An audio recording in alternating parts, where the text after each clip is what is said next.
Vida Pública. Bem-vindos à Vida Pública, realizado pela Fundação Baldino do Amaral, TV Jornal Cruzeiro do Sul e TV Com. Este é um espaço democrático de reflexão e troca de ideias sobre os assuntos que, mesmo sem que se perceba, influenciam a vida de cada pessoa. Nossos projetos de vida, nossas esperanças, tudo aquilo que sonhamos para nós, para a nossa cidade e nosso país, passa pela esfera da vida pública. Espaço aberto à pluralidade e vida pública é um debate permanente sobre a realidade que nos cerca, para o qual estão convidados você, telespectador, e aqui, em nosso estúdio, todos os que têm alguma coisa importante a dizer. E a palavra hoje está com o perito criminal em Sorocaba, José Augusto Marinho Mauad. José Augusto Marinho Mauad nasceu em Sorocaba em 12 de setembro de 1958. É casado com Maria Tereza Ribeiro Mauad e pai de 2 filhos, José Augusto e Juliana.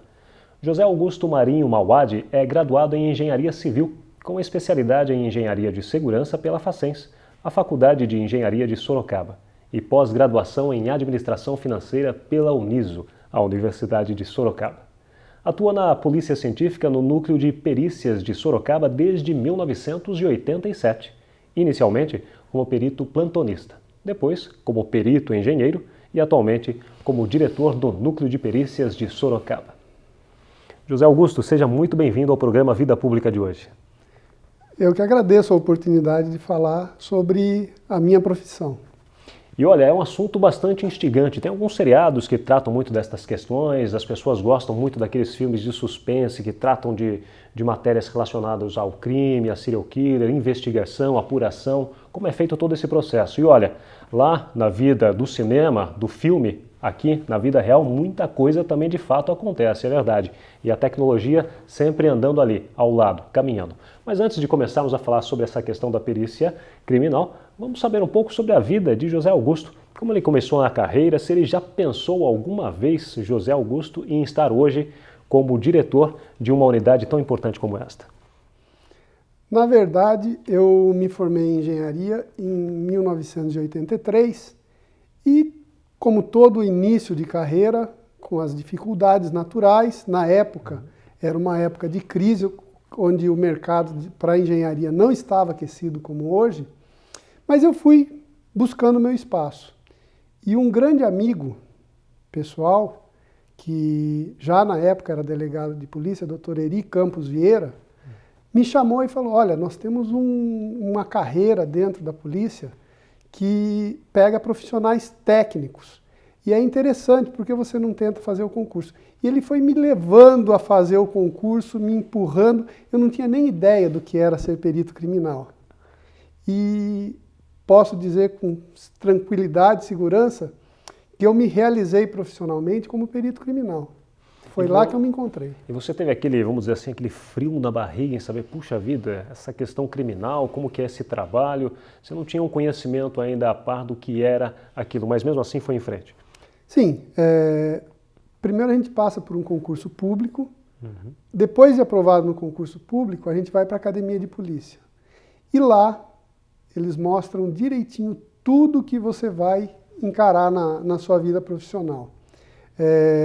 Cenas de crime com cenário, com bonecos, visitas ao Instituto Médico Legal, acompanhamento de autópsias. Então você vai pegando, sentindo o que você vai ter no seu dia a dia. E lá para entrar no concurso público não era só teoria, tinha parte física também?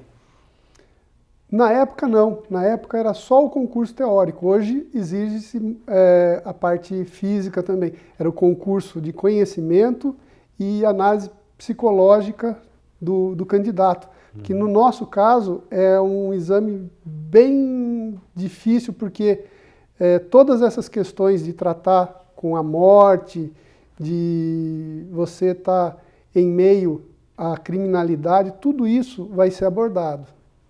E agora, é claro, esta pergunta eu fiz porque hoje para entrar na Polícia Militar ou para entrar em qualquer corporação, a pessoa precisa estar preparada. Na verdade, até para ter uma atividade física, uma atividade profissional, precisa estar com o físico em dia. E por que eu fiz essa pergunta? Porque José Augusto é um judoca, e um judoca faixa preta. E olha, já participou de campeonatos, é verdade? Ah, é verdade. Já faz algum tempo, bastante tempo. Mas parece que foi ontem também, não? Sim, e isso na própria academia de polícia a gente tem uma das matérias da defesa pessoal e lá eu tive bastante facilidade, foi uma matéria que para mim foi muito tranquila. E você foi campeão paulista? Fui campeão paulista uma vez, fui campeão paulista universitário. Na fase entre a categoria júnior e adulto, que é aquela fase de 18 a 23 anos, nessa fase eu estava sempre entre os finalistas do Campeonato Paulista. E você poderia dizer ao telespectador, é importante ter uma atividade física como esta, inclusive até uma defesa pessoal? O judô é muito, muito importante para a vida de todo mundo, porque quem pratica judô aprende disciplina, aprende a perder o medo do contato físico e também até uma defesa pessoal que vai lhe garantir, no caso de uma necessidade, como agir em determinadas situações. E o judô ele tem uma característica que é muito importante, que ele é defesa. O judô não tem o ataque. Diferente de outros esportes ou artes marciais, o judô é um esporte que prima pela defesa, onde você, atacado, reage executando os golpes. E, por curiosidade, durante o seu ofício ao longo destes anos na polícia científica, você precisou utilizar um pouco dessa sua defesa, desse seu conhecimento? Utilizei muitas vezes, não no contato físico, mas no modo de encarar e abordar situações, com confiança, sabendo o que está fazendo e sempre tendo a noção e a dimensão de quanto de segurança você tem naquela situação. Então isso é muito importante porque você evita o confronto. Isso é muito bom mesmo. E é claro que José Augusto não para por aí, quer dizer, ele não para e continua. Ele também tem outro hobby, e esse é interessante, participar de navegações no Rio Sorocaba. Que história é essa? Bom, essa história começou em 2006, um grupo de amigos que resolveu fazer uma pequena descida no Rio Sorocaba, saindo da ponte da Avenida São Paulo e seguindo até onde pudesse, para conhecer um pouco o Rio Sorocaba. Na época o rio ainda não estava livre do esgoto e nós fomos bastante corajosos em encarar o Rio Sorocaba do modo que ele se encontrava.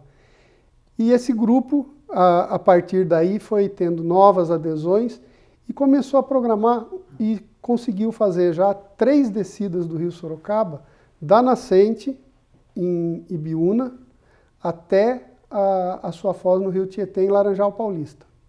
E o grupo tem um nome, né?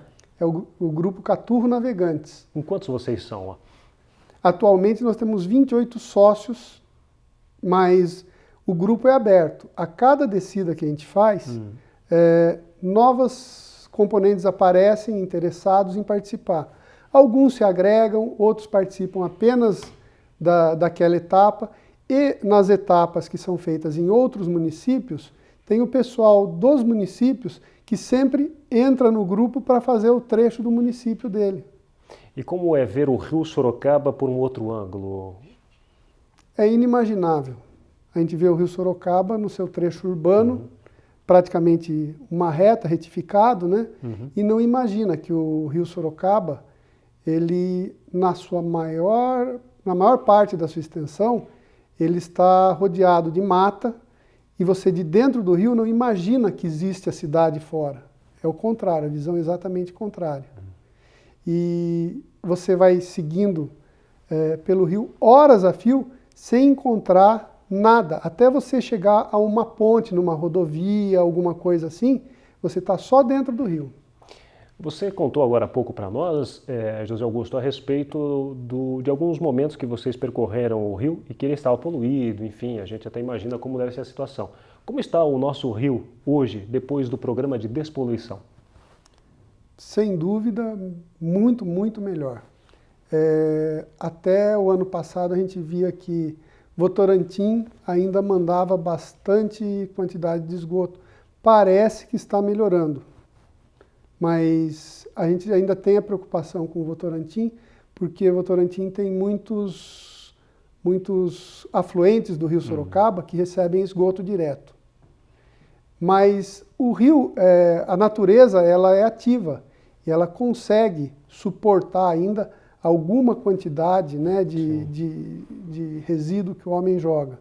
Mas a gente precisa cuidar, porque na nossa primeira descida do rio Sorocaba, nós pegamos uma mensagem do prefeito de Sorocaba e levamos rio abaixo para cada município, de cada prefeito nós fomos pegando uma mensagem e levando para o próximo, dizendo que aquele prefeito se comprometia a cuidar do rio. Que legal. E pedindo aos outros que fizessem a mesma coisa. E como foi essa receptividade?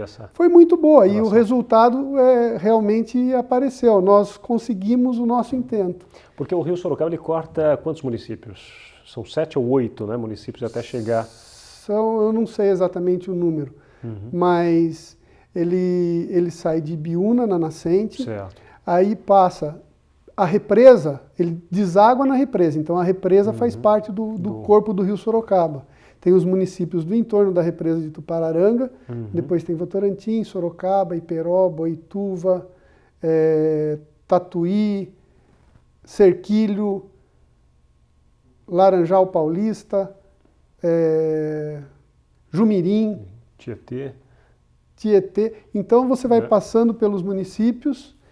Na primeira etapa nós fomos passando pelos municípios e a gente programava com o prefeito, mandava para a assessoria dele, e o prefeito ia à beira do rio receber a mensagem do prefeito anterior, a cobrança do prefeito anterior para que ele também participasse. O camarada olhava e falava, opa, não, é verdade, vamos ter que colaborar aí com essa poluição.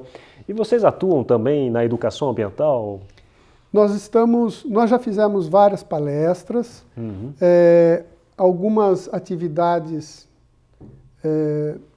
de estudo do rio e da represa de Tupararanga, junto com universidades, com as prefeituras, secretarias de meio ambiente.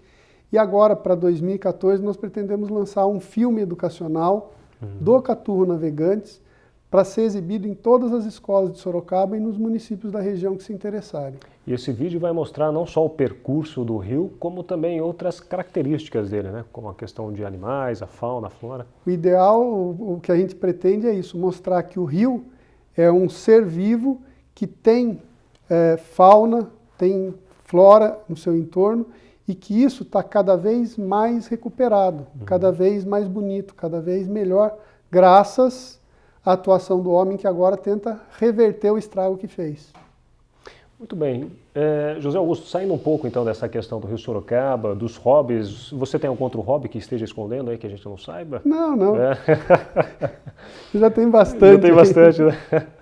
Bom, além desses hobbies, a atuação profissional, a sua atuação na polícia científica. Em 1987, claro, era bem diferente, os recursos eram outros, hoje mudou muito com a tecnologia. Mas antes de nós falarmos a respeito disso, gostaria que você falasse em quais situações específicas o perito engenheiro atua e quando ele é chamado para atuar. O perito engenheiro, ele vai fazer os casos de especialidade. Então a gente pode pegar como exemplo os casos de incêndio, explosão, acidente de trabalho, acidente em via férrea, acidente com aeronave, acidente com embarcações, crimes contra o meio ambiente, os furtos ou crimes relacionados com energia elétrica, água, qualquer equipamento mecânico ou elétrico que tenha algum defeito, que cause alguma lesão a alguém. Tem uma gama muito grande de atuação. Existe diferença entre polícia técnica, polícia científica, perícia, nessas nomenclaturas ou é a mesma situação? Na verdade, hoje nós temos a Superintendência da Polícia Técnico-Científica, que agrega o Instituto de Criminalística com os núcleos de perícia criminal e o Instituto Médico Legal com os núcleos de perícia médico-legal. Tá? O nosso nome técnico é Polícia Técnico-Científica. O nosso nome mais conhecido é Polícia Científica. Certo. Ou Polícia Técnica, como era conhecido antigamente. Isso.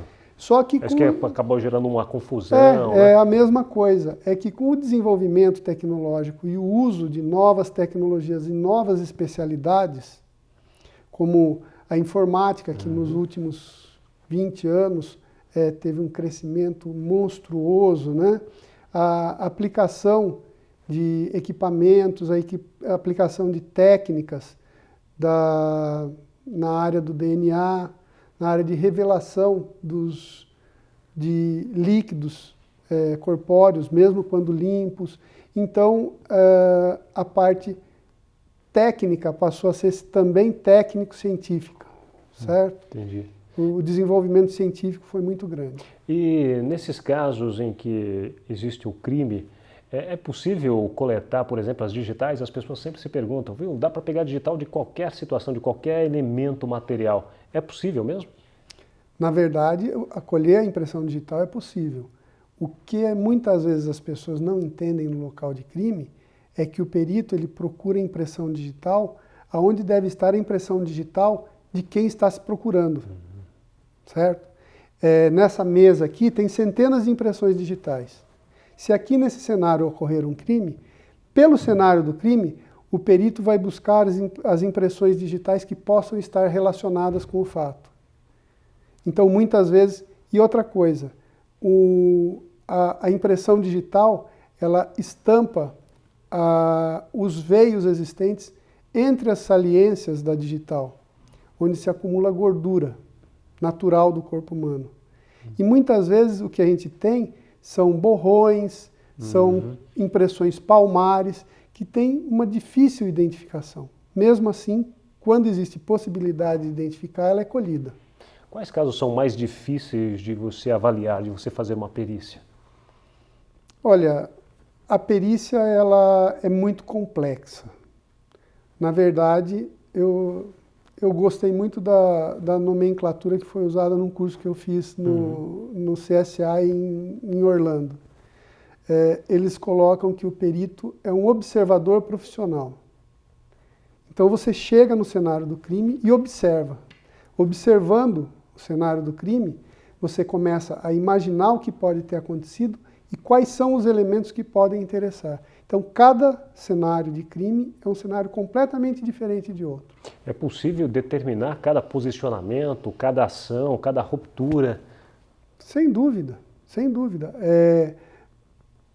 As marcas deixadas na cena de crime, como você pega um caso assim bem comentado do PC Farias, onde a princípio foi feito um laudo encomendado pelo pessoal lá de Alagoas, e depois os peritos oficiais contestaram e mostraram que não podia haver. Havia uma marca de tiro na parede que era impossível de acontecer no cenário descrito pelos peritos contratados lá inicialmente pelo estado de Alagoas.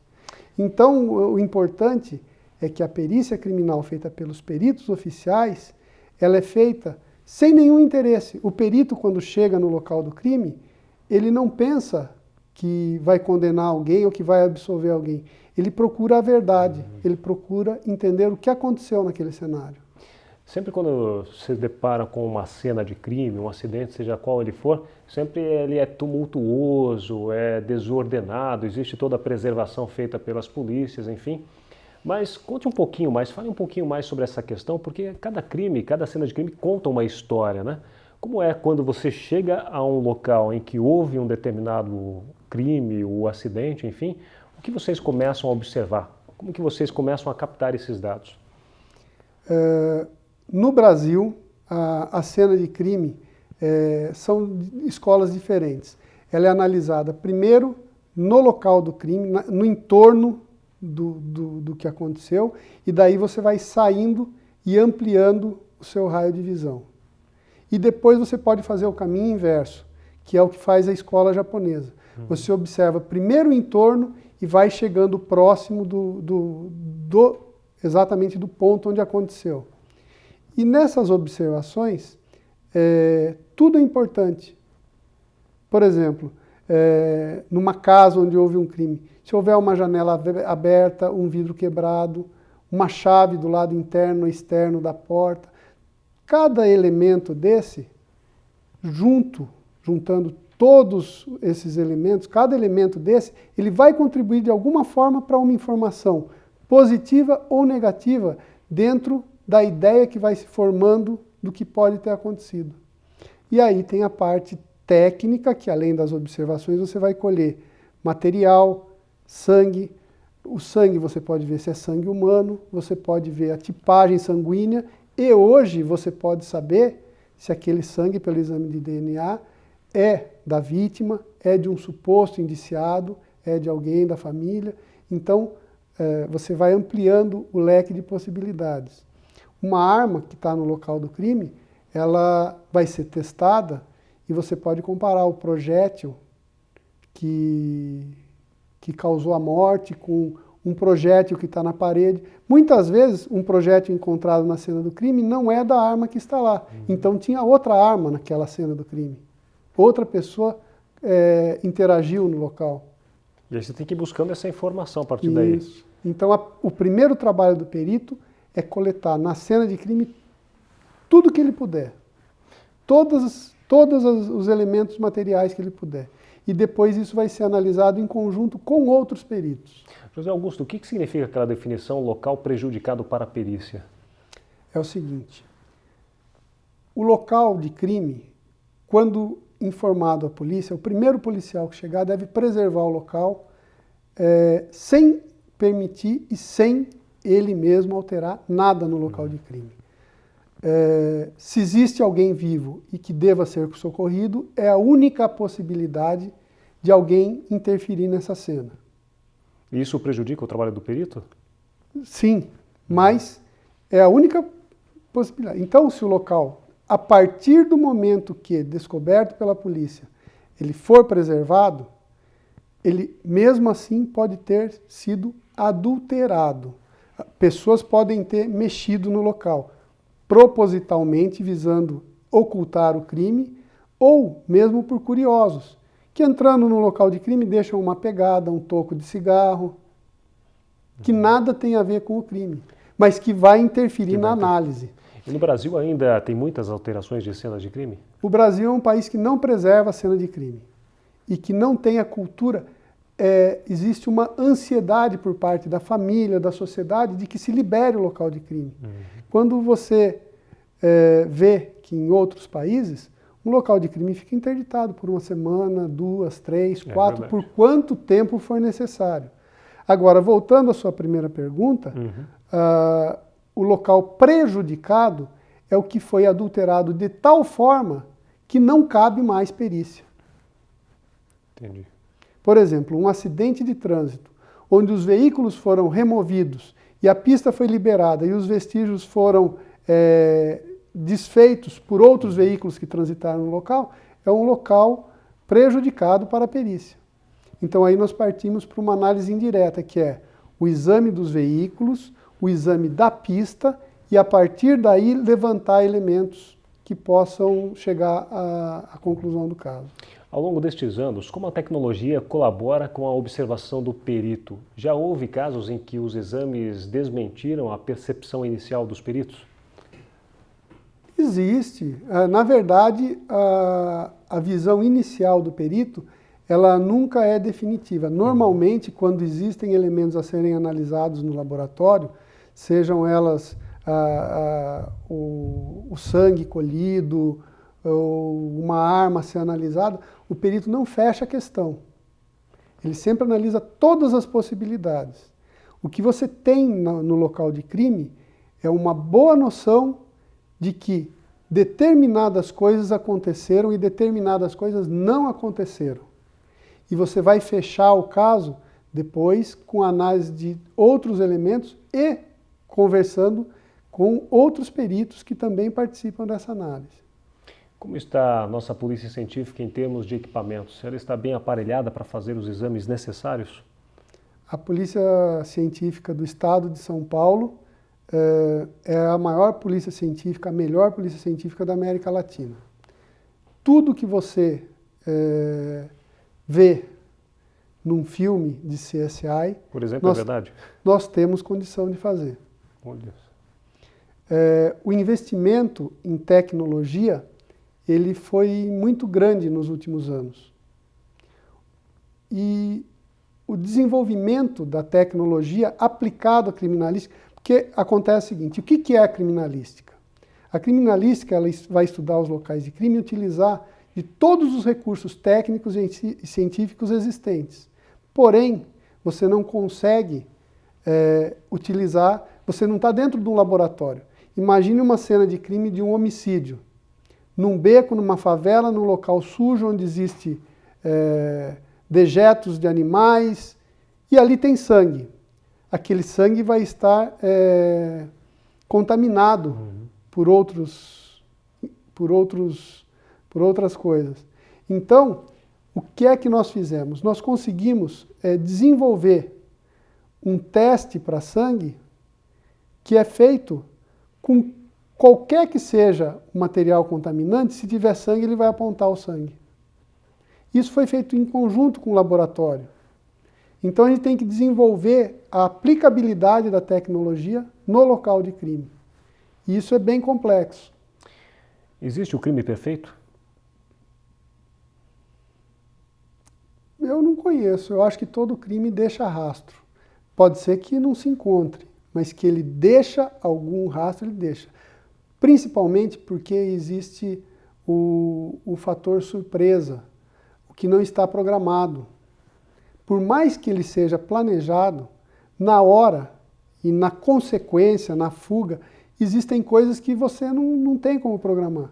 Então, eu já tive eu dou como exemplo, um crime ocorrido aqui na nossa região, onde nós fomos chamados para um local de suicídio, e chegando ao local, examinando aquela visão do cenário de crime, me dizia que alguma coisa estava errada naquele suicídio.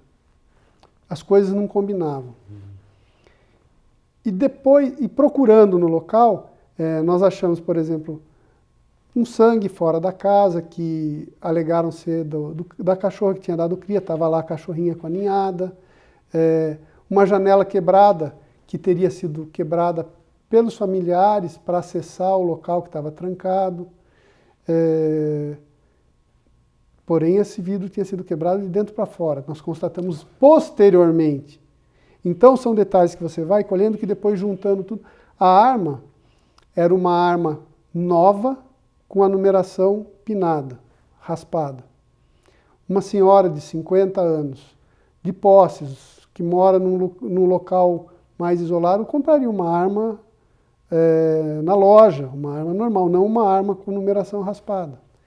E o mais interessante, nesse caso, tinha a participação de um militar. E a mão da vítima estava impregnada de chumbo. Porém, no exame que nós fizemos no laboratório, quando você atirava com essa arma, ela deixava uma manchinha redonda de chumbo no dorso da mão. E a mão dela tinha riscos de chumbo. Então, aqueles riscos de chumbo foram colocados para impregnar a mão da vítima de chumbo, para induzir o perito a achar que ela tinha tirado. E no final, depois a Polícia Civil atuou no inquérito, fez as investigações e se descobriu que ela tinha sido assassinada por esse militar contratado por familiares dela. Esse possivelmente foi o caso que mais te marcou. É um caso que eu pego como exemplo do crime planejado que não deu certo. Muitos casos são assim marcantes. Um cenário que é muito marcante, que eu sempre lembro, é um acidente de trem. A gente chega num local de acidente de trem, e nesse caso ainda era de madrugada, tinha um luar forte, então tinha aquela iluminação do luar, dos locais escuros, né? E era um cenário de guerra, porque a extensão dos danos é muito grande. Muito bem. José Augusto, muito obrigado pela participação aqui no programa Vida Pública de hoje. Eu que agradeço a oportunidade de falar sobre a perícia criminal, que é a minha profissão e a profissão onde eu me realizei.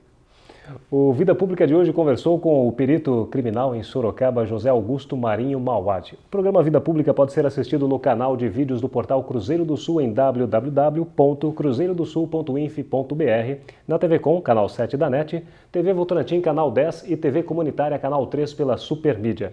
Agradecemos também a participação da nossa equipe de produção, o diretor de produção José Carlos Finez e o editor-geral Ednilson Jodar Lopes. O Vida Pública de hoje fica por aqui. Até o próximo.